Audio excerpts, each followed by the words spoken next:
So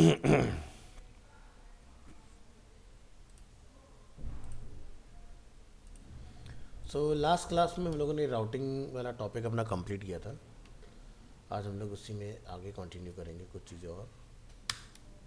class MWF 9 to 10:30।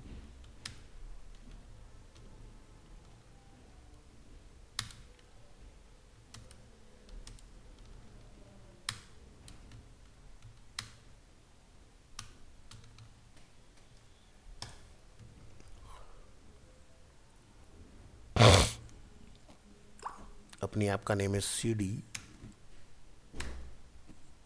My app NPM start.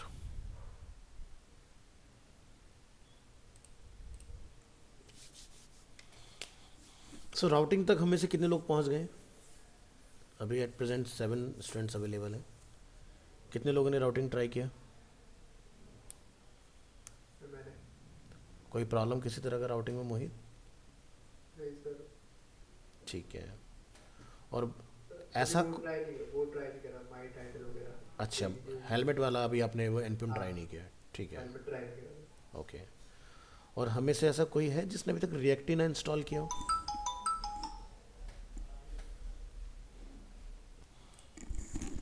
हाँ जी। तो last हम लोगों ने कुछ इस तरह से अपना क्राउजल वगैरह इसमें ऐड करना सीखा था कि इस तरह से ऐड होता है। और ये हम लोगों ने यहाँ पर अपने होम पेज के अंदर हम लोगों ने अपने स्लाइड्स ऐड किए थे इस तरह से, ठीक है। और यहाँ पर हम लोगों ने क्राउजल में इसको इंपोर्ट कराया था इस तरह से। सॉरी। तो आज हम लोग यहाँ पर सीखेंगे कि रिएक्ट में क्या कोई और बेटर अप्रोच है काम करने। तो इसको हम बोलते हैं रिएक्ट बूटस्ट्रैप। हमें इसका यूज़ करना है बेसिकली, ठीक है। तो क्या कर सकते हैं हम लोग, यहाँ से सबसे पहले आपने गेट स्टार्टेड पर क्लिक करना है और आपने अपने प्रोजेक्ट की रूट डायरेक्टरी में npm इंस्टॉल करना है रिएक्ट बूटस्ट्रैप। तो उस सर्वर को हम लोग यहाँ से बंद करेंगे इस तरह से, और अपने प्रोजेक्ट की रूट डायरेक्टरी में यानी कि माई ऐप के अंदर हम लोग npm इंस्टॉल रिएक्ट बूटस्ट्रैप का यूज़ करेंगे इस तरह से, ठीक है। अब जैसे हम लोगों ने होम पेज पर अपना नैबार एक ऐड किया हुआ है, तो रिएक्ट में अगर हम लोग नैबार अपना बनाते हैं तो उसका कोड थोड़ा डिफरेंट जाएगा।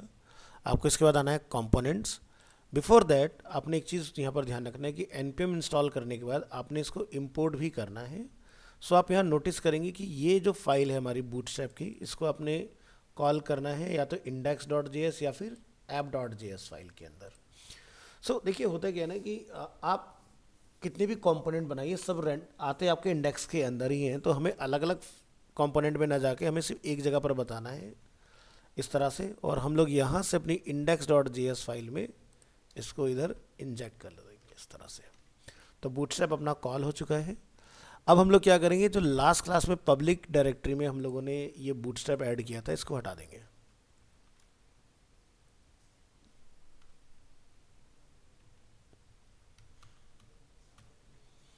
सेव करेंगे। इंडेक्स फाइल से मैं फ़िलहाल के लिए इस लाइन को कमेंट आउट कर रहा हूँ ताकि आपको डिफरेंस समझ में आए कि बूटस्ट्रैप हमारा यहाँ से डिसकंटिन्यू हो चुका है। और यहाँ से अपना npm स्टार्ट करें अगेन, npm स्टार्ट। और ये देखिए आपका जो लुक एंड फील है वो चेंज हो चुका है, ठीक है। तो अभी यहाँ पर कोई बूटस्ट्रैप वगैरह अवेलेबल नहीं है, तो हमें इस बूटस्ट्रैप को एक्टिवेट करना है। तो आप रिएक्ट बूटस्ट्रैप का जो हम लोगों ने इंपोर्ट कराया है इसको यहाँ पर ओके करिए, और ब्राउज़र में आप देखेंगे आपका ये पार्ट फिर से स्ट्रक्चर हो चुका है। अभी क्या है, आपका कोई भी जावास्क्रिप्ट यहाँ काम नहीं कर रहा है, ये आप देख सकते हैं, ठीक है। अगर हम लोग यहाँ से रिस्पॉन्सिव करते हैं तो ये रिस्पॉन्सिव हो तो गया लेकिन ट्रिगर नहीं हो रहा है, तो इसको कैसे एक्टिवेट करना है। तो देखिए रिएक्ट की बूटस्ट्रैप जो है उसमें नॉर्मल बूटस्ट्रैप के जावास्क्रिप्ट लगे हुए कंपोनेंट वर्क नहीं करते हैं। तो नैबार जो हम बनाएंगे अब वो यहाँ से कंपोनेंट चूज़ करेंगे और यहाँ से आपको फाइंड करना है नैबार्स। नैबार्स में जो भी आप नैबार बनाना चाहते हैं, क्या क्या नैबार को बनाने के लिए एलिमेंट्स लगते हैं, जैसे कि कंटेनर, नैब, नैबार और ड्रॉप डाउन। तो पहले तो ये सारी डिपेंडेंसीज हमने यहाँ पर इंपोर्ट करनी है अपने होम पेज के अंदर। तो ये अपना होम पेज, होम कंपोनेंट के अंदर आपने यहाँ आना है और इस तरह से कॉल कर लेना है। कॉल करने के बाद आपको यहाँ से ये एंटायर नैव बार करना है कॉपी, और इस नैव को कम्प्लीटली आपने रिप्लेस कर देना है विद दिस। अभी हम यहाँ से प्रेस करेंगे कंट्रोल एस, और आप एक्सपीरियंस करेंगे वेब ब्राउज़र में कि आपका ड्रॉप डाउन जो है वो एक्टिव हो चुका है। और अगर हम लोग मोबाइल मोड में आते हैं तो ये देखिए फंक्शन कर रहा है बढ़िया से इस तरह से, ठीक है। इसी तरह से हमें क्राउजल को फंक्शन करना है। तो क्राउजल को फंक्शन करने के लिए आपको यहाँ से मिलेगा क्राउजल्स का ऑप्शन। अगर इस तरह का कोई क्राउजल हम बनाना चाह रहे हैं तो आप यहाँ से ये देखेंगे अवेलेबल हैं चीज़ें, इनको कॉपी करिए और यहाँ लाके आपने इसको कॉल करा लेना है। इसके बाद क्राउजल का कोड हम यहाँ से कॉपी करते हैं, और जहाँ से हमारा ये क्राउजल स्टार्ट हुआ है आपने इस एरिया में आना है। इसको हम करेंगे डिलीट। आफ्टर डिलीटिंग आपने यहाँ से इस तरह से क्राउजल को करना है कॉल, और फाइल को सेव करेंगे। आप यहाँ पर नोटिस करेंगे आपको एक एरर मिलेगा कंपोनेंट्स के अंदर, example carousel image is missing. तो इसको कैसे फिक्स करें, तो आप यहाँ से इसको बना देंगे कमेंट, और जहाँ पर भी ये कॉल हुआ है जैसे कि आप यहाँ देख सकते हैं, इंस्टेड ऑफ दिस मैं यहाँ पर यूज़ करूँगा img टैग,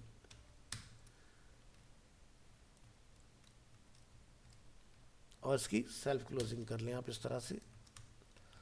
और यहाँ पर आप यूज़ करेंगे SRC में हम यहाँ पर डिफाइन करेंगे, हमने नेम रखे ऊपर स्लाइड 1 2 3, तो आप यहाँ पर मेंशन कर देंगे slide 1, this is 2 and this is 3। After that आपने अगेन यहाँ पर आना है, आप यहाँ लिखेंगे ALT में जाके आप यहाँ पर डिफाइन कर देंगे जो भी आपका ऑल्टरनेट टेक्स्ट इसके लिए रहेगा। ओके करेंगे, इसको ब्राउज़र में आएंगे और आप यहाँ एक्सपीरियंस करेंगे कि आपका ये पार्ट फंक्शन कर रहा है बढ़िया से इसमें। तो इस तरह से रिएक्ट की बूटस्ट्रैप जो होती है वो इंटीग्रेट की जाती है, ठीक है। तो ये पार्ट मुझे आपको समझाना था कैसे आपने रिएक्ट बूटस्ट्रैप को यूज़ करना है।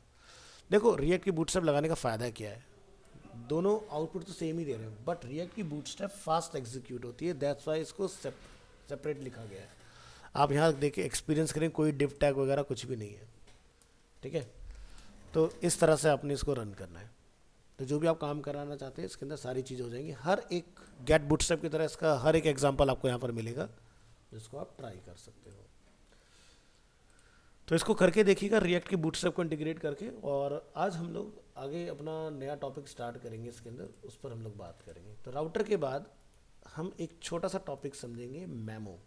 मेमो किस तरह से काम करता है। Memo means memoized function. So using memo will cause React to skip rendering a component if its props have not changed. Props क्या होते हैं इसके बारे में हम लोग डिस्कस कर चुके हैं। Props stand for properties. So this can improve performance. So problem क्या होता है नॉर्मली कि लाइक अगर हम लोग कोई एक कंपोनेंट बना रहे हैं फॉर एग्जांपल टू डूज के नाम से, तो the todos component rerender even when the todos have not change. अब आप इसको ऐसा समझो कि भी मेरे पास दो कंपोनेंट है लेकिन काम हो रहा है पेरेंट कंपोनेंट में, बट जब भी मैं पेरेंट कंपोनेंट में कुछ भी चीज़ अपनी अपडेट करता हूँ तो मेरा चाइल्ड कंपोनेंट बार बार री रेंडर हो रहा है। तो अभी हो सकता है एक प्रोजेक्ट में एक कंपोनेंट हो या फिर काफ़ी सारे कंपोनेंट्स हो, तो क्या होगा अननेसेसरी मेरे जितने भी कंपोनेंट्स हैं वो वहाँ पर बार बार री रेंडर होंगे, यानी कि अपडेट हो रहे होंगे, जबकि उसके अंदर अपडेट करने के लिए कुछ भी नहीं है। तो इससे क्या होगा आपके सर्वर के जो रिसोर्स हैं उनका मिसयूज़ होता है और आपकी ऐप जो होती है वो स्लो डाउन होती है। ऐसा ना हो उसी के लिए हम लोग यूज़ करेंगे यहाँ पर मेमो का। तो बहुत ही सिंपल सा प्रोसेस है। हम यहाँ पर देखते हैं कि हमने एक हुक का इस्तेमाल किया है, यूज स्टेट। हुक्स को हम लोग डिटेल में आगे चल के और देखेंगे। वैसे अभी आप लोग यूज स्टेट यूज़ कर चुके हो कई बार।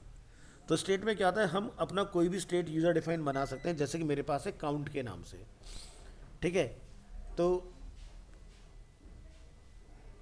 गाइस लाइट चली गई है, हो सकता है मेरा कंप्यूटर